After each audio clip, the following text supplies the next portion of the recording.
Alright, in this video we're going to be looking at polar coordinates and polar curves and slopes and rates of change and stuff like that. And so I'm going to just real quickly remind you about like the difference between rectangular and polar, but if you need like a refresher on polar, I would point you back to my AP Pre-Cal video. I think I had a couple that were pretty good on that, and I'm sure I've got one that you could click up in the top of the screen right now and be available for you.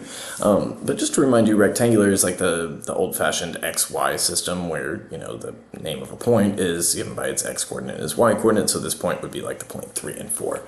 Whereas polar was the thing on the right, where it was kind of characterized by distances and directions, trajectories. So this would be the point r and theta, where r is the distance from the origin, so that would be 6, and theta is, well, you know what theta is, and it's pi over 3. And I need to also remind you of the conversion formulas between rectangular and polar, because a couple of these are going to be of the utmost importance for us today. So we're going to go back to our old-fashioned trig diagram, where this is theta, that's r, and this is x, and that's y. And we're going to kind of write down all of the relationships that we know that are, you know, each unique and meaningful. So that'll be like sine theta is going to be opposite over hypotenuse, y over r. Cosine of theta is going to be the near leg over the hypotenuse, x over r. Tangent of theta is opposite over adjacent, is y over x, and the other one, x squared plus y squared equals r squared. And then we're going to need to solve for, you know, x and y in terms of r and theta in terms of x and y, so we'll need to just kind of like isolate, you know, y out of the first equation, x out of the second equation, and then theta and r. Okay, and you know, as far as like actually solving for these things, okay, solve for y, multiply both sides of the top equation by r. Okay, so x is going to equal r cosine theta and y is r sine theta. Okay, those are both pretty easy. Now to solve for r, we would just take the square root of both sides of the bottom equation. And so r is going to be the square root of x squared plus y squared, you know, assuming that r is going to be positive. And then theta, we would take inverse tangent on both sides. And again, assuming that x was positive, it would just be the inverse tangent of y over x. I think those really fringe situations that we looked at last year in pre-cal with, you know, r being negative, we'll see that happen occasionally in AP Calculus. But specifically where x was negative and we had to figure out theta and it was like our tangent of y over x, I think plus pi, I don't think we should need to worry about that here. Okay, and I'm going to put highlighter on those two equations because those are going to be the ones that are like really, really important for us today. And I'm not saying that the other two are not important, but I'm not putting highlighter on them. Okay, now, graphing polar curves is great. You know, it's a great exercise, but that's not something you're going to be asked to do in this class, so we're going to utilize technology quite a bit. I'm just going to remind you that circles could come from, you know, kind of a variety of equations. Something like, you know, r equals 5 would give me a circle with radius 5 centered at the origin. But if I said r equals 5 cosine theta, that would also give me a different type of circle, right? It would have radius 2.5, and it would reach to x equals 5. And these are kind of just trivia facts, and it's, you know, nice that we know them, but it's not going to really impact our calculus experience if we don't know them. Okay, lines. Theta equals k. I think if we type this in, Desmos is going to have a, it's going to have an unfortunate error. It doesn't graph theta as a function of anything yet, so maybe that means to me in the future, maybe it will, I hope. But those are just going to be like rays going through the origin, because if you think about like theta equals pi over 4, it's everything you would think of, then going up and to the right. But that's just where r is positive, and where r is negative, that would be the rest of the lines, and it goes through the origin. Let's do r equals 5 secant theta. Okay, that's going to give me the line x equals 5. And if you think about it and actually try to, you know, work it around algebraically, that would make actually a lot of sense. And then r equals 5 cosecant theta is going to be the, r equals 5 cosecant, yeah, that's y equals 5. Okay, and as you can maybe tell, this is not of the most importance to us. R equals theta makes a spiral. R equals log theta makes a spiral. I think what I'm here to say is that anything where theta increases, or no, pardon me, where R increases with respect to theta will eventually form a spiral. Okay, so there you go. And if I were to zoom way out on this, I would say, okay, there you go. Lots of spiraling. Okay, now if we wanted some more interesting polar curves, we're definitely going to want to use technology for these. So if you're interested, I would let you graph r equals sine 3 theta or r equals 2 plus 4 cosine of theta on your own. I'm just going to graph r equals 1 plus sine 2 theta cosine 3 theta just for fun. You know, because then we get that. It's a kind of like a familiar looking cartoon character, like my rendition, without keeping the color safely away from any sort of possible copyright violation. And there you go. So you can see sometimes these polar graphs are fun. But of course, in that situation, fun's in the eye of the beholder. So let's move on. Let's do some calculus here with the slopes of the polar curves. So notice that dy dx is going to be dy d theta divided by dx d theta, just like parametric. Okay, and so really our process is pretty similar to, we're going to get a derivative of y with respect to theta, and then a derivative of x with respect to theta, divide them by each other. It's just the process will be a little bit more labor intensive because it will involve the product rule. So for this first example, I think this is a really good typical one. Find the slope of the line tangent to the polar curve r equals 3 theta at the point where theta is 3 pi over 2. Okay, well, we're going to start with our key formulas, x and y. X equals r cosine theta and y is r sine theta.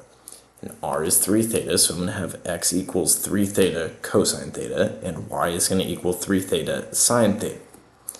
And then I'm going to need to take the derivatives of each of these things, and it's going to use the product rule, right? So the derivative of x is going to be, I'm going to take the derivative of 3 theta, that'll be 3, leave cosine the same, so 3 cosine theta.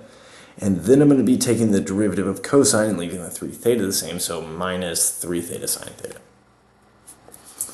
And then for y prime, I'll be taking the derivative of 3 theta, that's going to be 3 sine theta, plus leaving the 3 theta the same, taking the derivative of sine theta, that would be 3 cosine theta, or 3 theta cosine theta, pardon me. Okay, and then we're going to plug in 3 pi over 2, and x prime of 3 pi over 2, okay, cosine of 3 pi over 2 is 0, and sine of 3 pi over 2 is negative 1, so I'm going to end up with 0 minus 9 pi over 2 times negative 1. And y prime is going to be 3 times negative 1 plus something that's got a cosine in it, and I know that cosine of 3 pi over 2 is 0. So I'll have 3 times negative 1 plus 0, and then I'll get dy dx by dividing that negative 3 by that positive 9 pi over 2. And that'll be, far enough for us. Yeah, this next one, I like this problem type as well. This is one where they just give you the value of the function and its first derivative, and ask for the slope of the line tangent to the associated polar curve at a given theta value. And so it seems like, this is not that much, but it's just enough. So we're going to write down our formulas, x and y, or r cosine theta and r sine theta. And maybe we'd be wise to, I forgot that was going to be my advice, is that on these type of problems, it's kind of like make a table. R is f of theta, so r is negative 3. R prime is f prime, which is negative 4. Cosine is negative 1 because we're at pi, and sine is 0. Okay, now what I will say about r being negative and increasing is that this is the type of thing that we talked about briefly in AP Pre-Cal, and it can come up in this class as well. As theta increases, r is actually going toward the origin despite r increasing, because r is negative increasing. If you need a reminder on that, we actually discussed that. This is again a situation where you can click up at the top of the video, and I'm sure there's going to be a link to that old pre-cal video right there. Okay, so I've got all of that. Now I'm going to write down my formulas. X is r cosine theta and y is r sine theta. I'm going to take my derivatives, but I don't really have a derivative to take, so I'm just going to say put r prime in the place where I need to take the derivative of r. So I'm going to take the derivative of x, and I'm going to take r prime and leave cosine theta the same, so r prime cosine theta, and then leave r the same and take the derivative of cosine, so it'll be minus r sine theta. And y prime, that's going to be equal to r prime sine theta plus r cosine theta. Okay. And then we're going to kind of plug in all of our pieces. X prime is going to be, r prime is 4 times negative 1 plus something with 0 in it. Then y prime is going to be 0 plus negative 3 times negative 1. And I can get dy dx by taking y prime, that positive 3, and dividing by that negative 4. And there we go, I've got dy dx. You can also find the locations of horizontal and vertical tangents. Okay, and this is in many ways very similar to parametric, but also different in the sense that I was not able to find any of these that didn't either allow the use of a calculator or require a trig identity. So there you go. If we're doing it in this class, because we don't have to use the trig identities all that often, we're just going to be satisfied with like the calculator active problem. Okay, so let f of theta equal 5 sine of 3 theta for theta going between 0 and 1. Find the location of the vertical tangent. Well, a vertical tangent, that still means dx d theta equals 0. Okay, but nobody said anything about x, so we need to bring in our own formula for x. X equals r cosine theta, so I said it's really important for this one. And r is f of theta, so x is going to be 5 sine 3 theta cosine theta. Okay, now we need to figure out where the derivative of this equals 0. So rather than taking the derivative and setting it equals 0 and suffering through all of that, what we're going to do is just graph this like f of x equals 5 sine of 3x cosine x. And that's kind of a lot to look at, but it said 0 to 1, so I'm going to kind of restrict the window. And with these polar curves, I'm going to really often recommend that rather than writing them as r of theta, you write it as f of x, because I don't think you can find the extremes and the zeros and stuff as easily in polar mode. That was always my advice when we were using a TI-84. It was pretty much, if you're in polar mode, kind of like parametric mode, you're pretty much almost never doing the right thing. Parametric, it wasn't always, but with polar, there were some times where it helps to graph that curve. And we'll see that a little bit more next time. Okay, but I see that maximum right here, a place where the slope of f, the slope of x, really with respect to theta, is equal to 0. I recorded that point. That's theta equals 0 0.468. They can also ask us absolute extremum questions. Okay, like this one where it says, find the greatest distance between the origin and the graph of the polar curve. So it's like find the absolute maximum of r, or I suppose the absolute value of r. I have seen them where r goes negative and it's like the biggest, but I didn't have one for the notes. I think we might see that sometime in the near future, maybe on a practice problem or something. But if we want to do this, we're going to notice that they gave us a closed interval and recognize that that means we need to do the closed interval test. And so we bring out the table for the candidates, right? And we're definitely knowing that 0 and 2 are numbers we're going to need to consider. So I'm going to type into the calculator f of x equals x plus 5 sine of 2x. And I don't need the graph of that, at least not yet. Yeah, no. And I'm going to now call for a table also, and because this will make my life a lot easier. Well, better than it was with handheld graphing calculator, I'll say. Okay, so 0 and 2, we've got our values. I might just, actually I'll wait for that. And then we're going to need other values, and those are going to be places where r prime equals 0. And I need to be very clear on my paper when I'm justifying my answer, like why I'm going to be interested in these theta values that are going to appear below the second horizontal line. Okay, so r prime equals 0. That's going to be something I'm going to need to check using the calculator. Y equals f prime of x, and it says from 0 to 2. So there's only one of those, and so that's 0.83548. Let me show you what I think we should do here. I think we should copy this, or maybe highlighter this number, cut it like Control X, and then paste it into our table. Really think that's the way to go. That's first, I guess I should report my theta value. Theta equals 0.83548.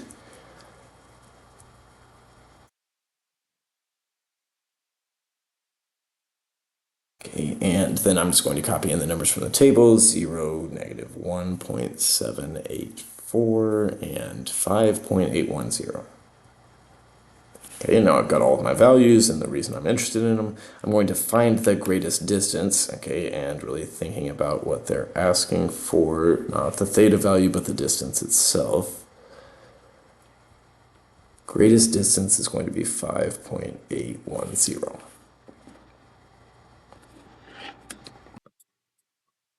Alright, so those problems are just great if we've got Desmos allowed. But let's do one where we're going to have to do it by hand.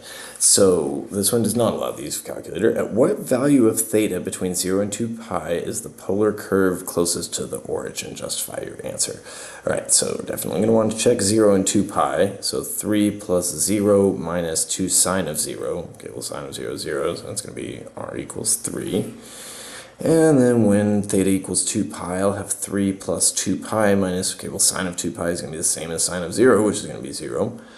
All right, so I'm going to have 3 plus 2 pi, which is definitely more than 3, okay?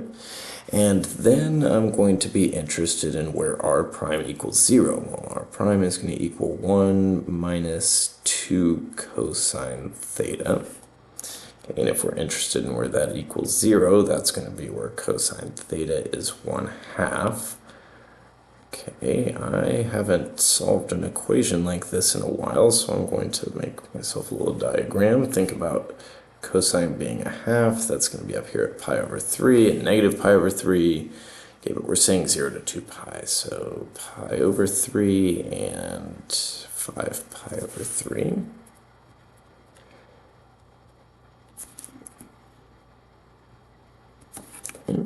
And all right, well, that should be exciting. R of pi over 3 is going to equal 3 plus pi over 3 plus negative 2 sine of pi over 3. Okay, that's the high end of a 30, 60, 90, so that's root 3 over 2.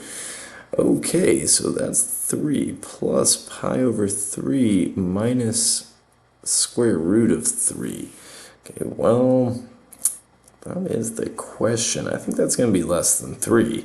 This is arithmetic that would be beyond what you're expected. I think I may have bit off more than we could possibly chew without a calculator.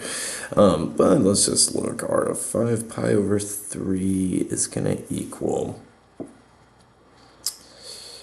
3 plus pi over 3 minus 2 times negative root 3 over 2. So that's going to be 3 plus pi over 3 plus the square root of 3, which is definitely bigger than 3. I know that. So that one's out. We're looking for the closest to the origin. We're looking for the lowest value of r. So 3 plus pi over 3 plus the square root of 3. All right, well, if pi is 3.14, I know that pi over 3 is very close to 1. It's 1.0 something. And the square root of 3 has got to be bigger than 1.0 something. So I know that this one is less than 3 plus pi over 3 minus root 3 is less than 3. So theta equals pi over 3 is going to be the place on the curve that's closest to the origin. Now, I'm going to, since I've got a calculator, I can just turn that on real quick. I'm going to just see what happens when I graph this. I'm just kind of interested. So r equals 3 plus theta minus 2 sine theta on not 0 to 12 pi. Why? Okay, I was like, why are we not graphing this? Okay, and yeah, that looks very believable that at pi over 3, that's the closest we're getting. Okay, I'm satisfied. All right, now here's a topic that I really don't think you should need to worry about, but, just making sure I cover all of the topics I could possibly need to cover for AP Calculus. We're going to talk about the second derivative of y with respect to x on a polar curve. Okay, so you're going to compute it the exact same way you would compute it for a parametric equation situation, because really polar coordinates are a parametric situation. That's going to be the same. We're going to use even the same formula. And looking at the problem, it would really have to be like this and allow a calculator. And even then, it's going to be a pretty calculator-intensive question. So we're going to pull out our formula. We get the second derivative of y with respect to x by taking the derivative of dy dx, okay, and this time with respect to theta, and dividing by dx d theta. All right, so what I'm going to recommend we do in this situation is put x prime in for f. So f of x equals 2x cosine x minus x squared sine x. And g of x be dy d theta, so 2x sine x plus x squared cosine x. Okay, and we definitely don't need to graph these. Okay, and that's, okay, so dy dx, I'm going to make that h of x equals y prime divided by x prime. Okay, that's interesting, but okay, not going to even look at that either. And so we're going to take the derivative of dy dx. So h prime of 5, and we're going to be dividing by dx d theta, which was f, so f of 5, and that'll give us 0.040, and we're just going to report our answer because this would have to be multiple choice. I can't imagine. I mean, like, how are you going to show your work on free response? That would be a lot. And okay, so I think we've done that once. That will be plenty. You'll see it on the homework. I will probably just leave it there. All right, now the last kind of problem type I've got for you is we've got motion along a polar curve. Okay, and this is going to come up more frequently, definitely more frequently than the second derivative of y with respect to x. So we've got a particle moving along the polar curve 1 plus cosine theta in a way such that d theta dt is always 1/5. Find the value of dr dt at the point where theta is pi over 2 and interpret its meaning in the context of the particle's motion. Alright, so what we're going to do is just start with the equation and take the derivative with respect to time, just like related rates. Okay, we see d theta dt, we bring in that time element, that's good. And they ask about dr dt, that, you know, you can see this is going to be a related rate question. So we're going to take the derivative of both sides of the equation with respect to time. So the derivative of r is dr dt, and that's going to equal 0 minus sine theta times d theta dt for the chain rule, right? Because theta is like, you know, f of t, some other function. If we took the derivative of cosine of f of x, it would be negative sine of f of x times f prime of x, right? We have to multiply by the derivative to satisfy the chain rule. Okay, so now at the point where theta equals pi over 2, we're going to be plugging in, and we're going to say, all right, dr d theta equals pi over 2 is going to be negative sine of pi over 2 multiplied by d theta dt, which they told me was 1/5. Okay, and I know that sine of pi over 2 is going to be 1, so I've got negative 1 times a fifth is negative 1/5. Okay, now the second one does not say that it is, but it's definitely a calculator question. You're going to want to use a calculator for that. So if they ask at what rate is y changing with respect to t at time t equals 2 pi over 3, okay, we're just going to need a formula for y. I'm going to start off with, what's going on? Oh yeah, what rate is y changing with respect to t? Oh, yeah, I actually, that was probably wise of me to think, well, we probably need to write down what are we looking for.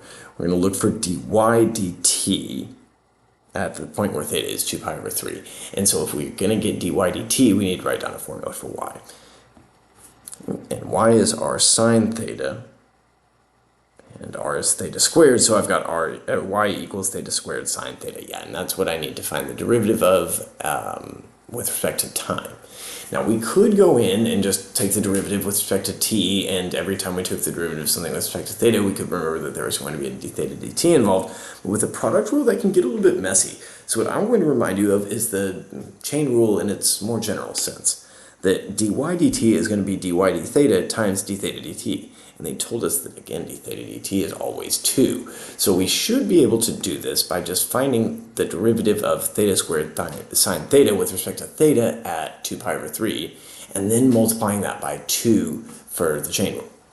Okay, so I'm going over here and I'm saying, all right, dy dt is going to be the two things multiplied together. Dy d theta is going to be really like y prime of 2 pi over 3. And we know that d theta dt is going to be 2, so I'm going to fill that in first. That's going to be the easy part. And so now, okay, now I need to bring in the calculator. All right, so I've got y loaded in as f of x, because that'll just be the easiest to take the derivative of. I'm going to take the derivative and plug in 2 pi over 3. And I'm not going to forget to multiply by 2. And that's where I'm going to get 2.868 or 2.869. You know what? I think I'm realizing I forgot to interpret the meaning of my result. Yeah, yep. That was I pressed the button and it probably brought in the text, and I just didn't say it. Okay, on the over there, because the value of r was positive and decreasing, that meant that the particle was moving toward the origin. Okay, so if we see, r is changing, r is distance from the origin, that would be the rate of change of distance from the origin. Are we moving toward or away? That's generally what that's going to tell us. All right, now on this last one, we're moving along a portion of the curve that corresponds to 0 to pi over 2. Particle moves in such a way that the distance between the particle and the origin, r, increases 3 per second. Find the rate at which theta changes with respect to time at the instant when the position of the particle corresponds to theta equals pi over 3. Okay, indicate units measured. Okay, so we really are saying, okay, dr dt is equal to 3. We want to know d theta dt at theta equals pi over 3. So we're going to start with r equals 3 plus 2 cosine theta, and I think just take the derivative with respect to time. Yeah, so dr dt is going to equal 0 minus 2 sine theta d theta dt. Yes, and because I'm going to be plugging in theta equals pi over 3, I might be interested in making a trig diagram. It looks like I don't need cosine. Yeah, I'm only going to need sine, so that's why I put the root 3 over 2 there. And now I'm going to kind of fill in the pieces. So dr dt is equal to 3. You told me that. That's going to be equal to negative 2 multiplied by that sine of theta is root 3 over 2. And d theta dt at theta equals pi over 3. And so I can solve for that by, maybe I'll multiply the 2 and the divided by 2 and just dividing the 3 by the negative root 3. And that would give me d theta dt equals negative 3 divided by root 3. And now they said indicate units of measure. Well, in this class, theta is always measured in radians. And so t is measured in seconds. I would just say, just like that, radians per second. All right, and that was a good set of problems, good examples to get us started. I've got a good homework and a good extra practice for this, so like at this point you've seen what you need to see. Get to practicing, and that's all for this video. Thanks for watching.